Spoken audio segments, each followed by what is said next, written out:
On this edition of No DQ&A video, I'll be talking about retirement plans for The Undertaker, as well as Hulk Hogan versus Ric Flair happening once again in TNA, and also my thoughts on CM Punk's WWE title reign. All this and more coming up.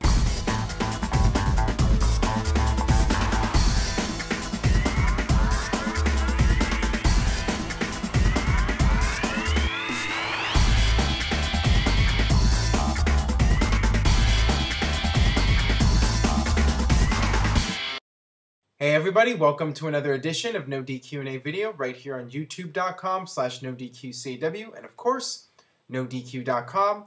Got a lot of questions here. As always, my inbox is quite full.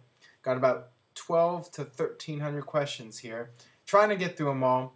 Make sure you stop by NoDQ.com because I'm always posting the text version as well, and that way I can get more questions out, not 15 of them out at a time. But for now, let's get to the questions we have here. Hey Aaron, this has always been bothering me. How is WWE going to retire and tribute Undertaker after Mark Calloway calls it a day? I can't see him making a retirement speech like Edge and Shawn Michaels did. I'm sure WWE wants to do something huge once The Undertaker is done.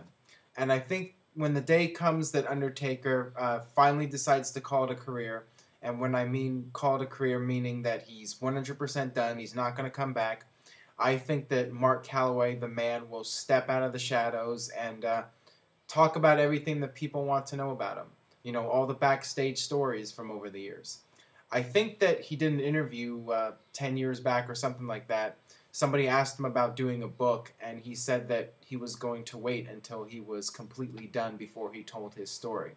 So, I mean, props to him because he's done a tremendous job staying in character and not letting his real-life persona come out there, other than the brief period during the Attitude Era when they had him come out and do like the shoot promo and, you know, during that whole period.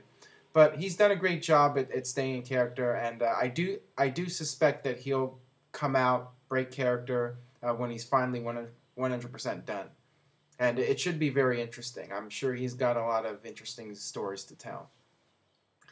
Do you think the WWE Tag Team division will ever get back to the point when they had the Dudleys, Hardys, and Edge and Christian?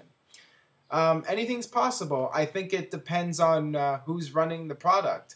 If it's Vince McMahon, as it is right now, he doesn't really seem all that interested in tag teams at this point. He's really been downplaying it. And I think if someone else becomes in charge, like Triple H or somebody like that who gets some power and influence, maybe then they'll decide that the tag team division is important and you should focus on it again. And if it was me, I would focus on it again. As a kid, I loved the tag teams, and I was always into the tag team division almost as much as the World Heavyweight title division. So to me, it makes logical sense to focus on the tag teams, and I really don't know why Vince feels the way he does, but he just doesn't see big money in tag teams right now. Hey Aaron, I'm really frustrated with this week's Raw. Why did Khali, Lawler, and Santino waste spots in the Beat the Clock Challenge? And how did Dolph Ziggler not get a spot in it, or any TV time at all? Or Rhodes Henry? It's getting really annoying now. When I was watching Raw, it really felt like they just threw the whole Beat the Clock Challenge together. Usually when they do the Beat the Clock Challenge, it seems to me like it's the writers not really having a script for Raw, and they just have to use it as a backup plan. When they don't have any ideas, they just throw this challenge together so they have a storyline reason to create a new challenger. I mean, it's really lazy booking in my opinion. And yeah, I mean, they just threw a bunch of people in that match, including Jerry Lawler.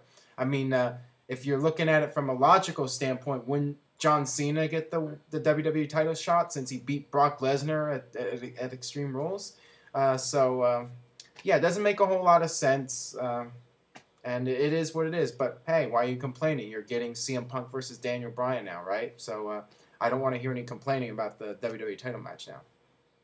So TNA has a Hogan Flair segment at Lockdown. Now they open the show at Impact and tease a future match. WTF.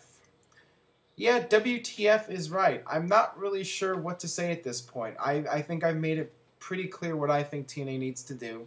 They need to push their young talent. They need to make new stars. And until they do that, nothing's going to change. They're going to keep doing 1.0 ratings. They're going to keep drawing 500 to 1,000 people at house shows. But if TNA can convince 10,000 people to buy Bound for Glory to see Hogan versus Flair for the billionth time, then more power to them. And more power to Hogan and Flair for being able to continue cashing checks. Good for them. But you know, at this point, if people keep giving Hogan and Flair work, I can see those guys, if they live long enough, we'll be seeing Hogan versus Flair when they're 80 years old. If you pay them the money, they'll do it, I think. So, I don't know. Just whatever.